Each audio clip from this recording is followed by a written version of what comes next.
Okay, hey, this is Mark coming to you from Baker's Green Acres. Today is, well, it's Wednesday, and we're still working at cutting hay, or making hay. Let's get the nomenclature correct. And day before yesterday, I showed you my cutting process, and I said I'd be back to show you the raking process. Now, we have to rake it in order to get it turned over so we can get it dry on the bottom. You know, when we run it through the hay bind, it makes a windrow. And then we want to go over it with the rake. So when I said that, oh shoot, he's leaving. All right, well, you know, I thought he had more to do out here. It's my son Keith, and he's on the rake. And he's heading to the next field. All right, so maybe I'll have to make another video because I wanted to have him go past me on the tractor, and so you could see the action of the rake and what the rake actually does. But the hay bind puts out a windrow, and of course the sun will dry the windrow on top. And then underneath that windrow, you know, it's close to the ground. You can imagine it would be you know, moist, close to the ground, especially overnight. And then on a day like today where it's nice and sunny, we want to flip that over and kind of fluff it up a little bit. Because remember, on the hay bind, we had a conditioner on there. It's two rollers that go together, one's steel and one's rubber, and all the hay goes through that and it squishes the stalks. That's the idea, is to break the stalks, condition the stalks, they call it in the manual. And so then we have to rake it so it dries out. So here's, I'm going to turn this around so you can see this field. Okay, this is one of our biggest fields, but it's not one of our best fields. All right, these are not huge windrows, so there's not a whole lot in them. But our first cutting out here is not always great. And then what we'll do in order to increase this field is eventually this year the cows will wind up down here, and I will run them over sections of this pretty purposefully so that we do get some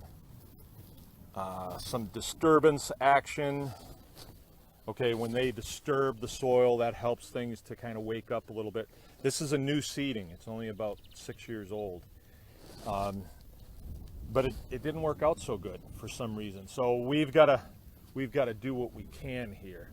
Anyway, we're rolling this over today, and then it's, I don't know, 11:30 or so.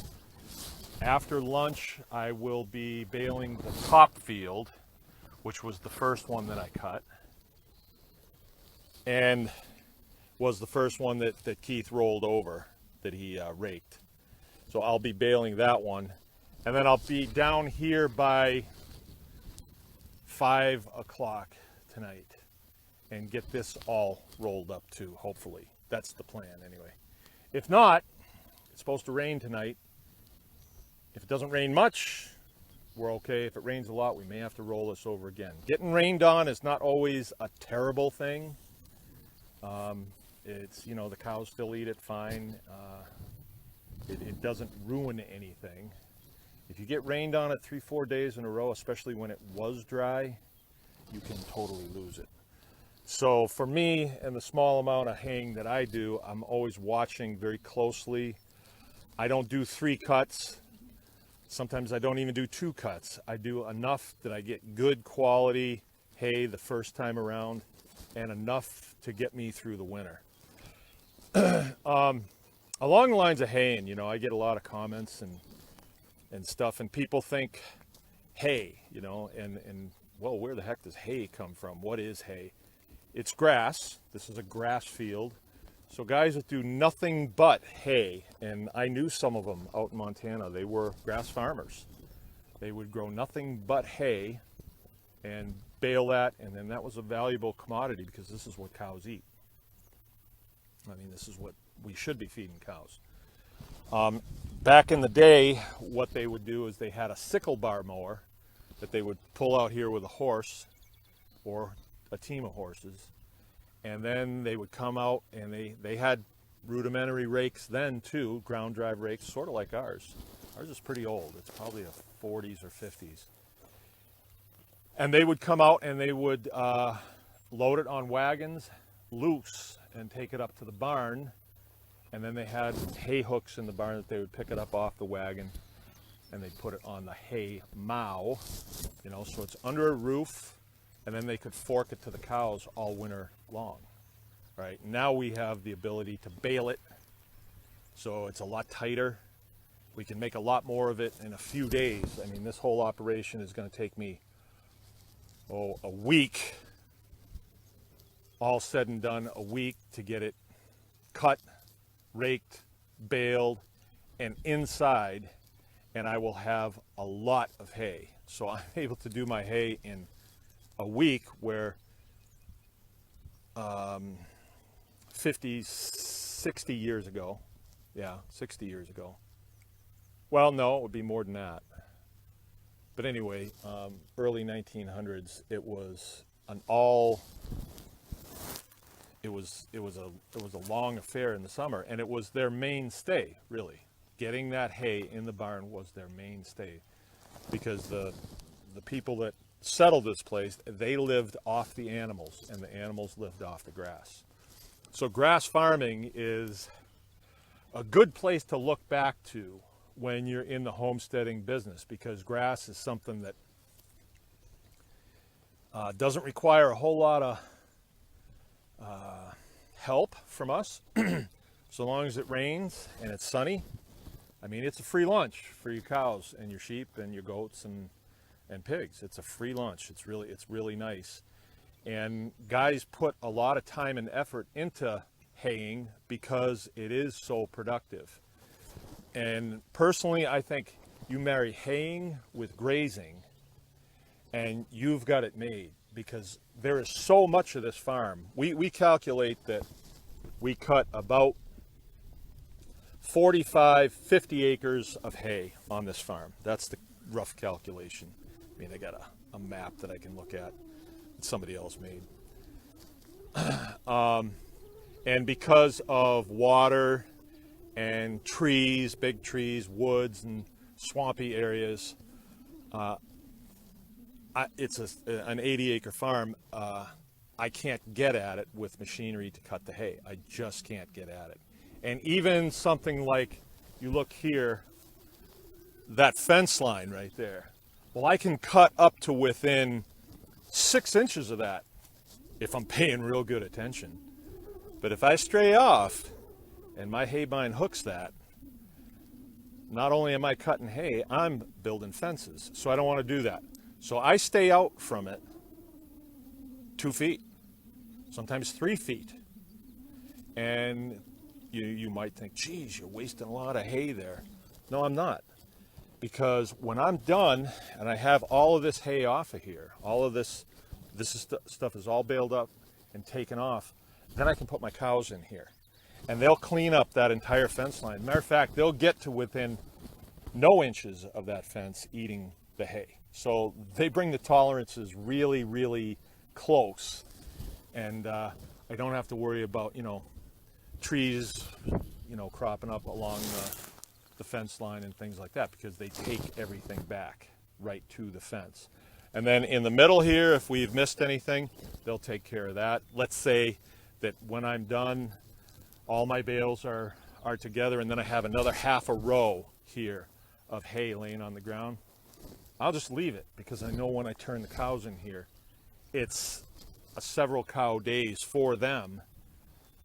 And yeah, it's not in the barn, but see, this is the homesteading model. When I first started this, it was I cut as much hay as I could, I stored it, and then I put an ad in the newspaper, $30 a bale, and I'd have somebody come and say, I need 1 bale, but I can only come on Saturday afternoon. So I'd have to wait around, and then they don't show. Something like that, so you want your market close by. And if you're feeding your own animals, your market is right here. And the market for my animals is my family and my extended family. So I've got my supply chain down, and it all starts right here with this grass. It's pretty exciting, for me anyway. Let's see. Okay, so we're rolling this, and then we're gonna bale it this afternoon. When I start baling, I'd like to show you that process too, and show you a bale when it gets kicked out the back of the baler, and what that's all about. All totaled on this, equipment-wise, aside from my loader tractor, the green tractor, which is worth about $6,000. You know, tractors hold their value really well, even though mine's smashed up a little bit. The tractor that you just saw Keith on, I paid $300 for that, and it ran. And I've done very little to it. I put new tires on it. Get hit by lightning right out here when we first got here. The hay rake, $500. The hay bine, I paid $2,000 for it, but I paid too much. Paid way too much, but I was in a bind and I had to.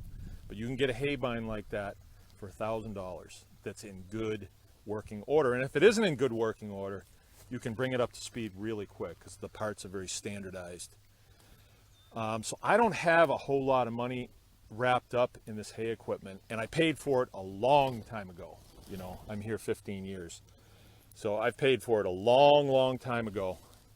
And so when this hay comes off of here, I have some diesel fuel into it, and we'll burn maybe 10 gallons worth of gasoline with the Jeep, motorcycles, and the Alice Chalmers tractor. Maybe 10 gallons of gas, maybe.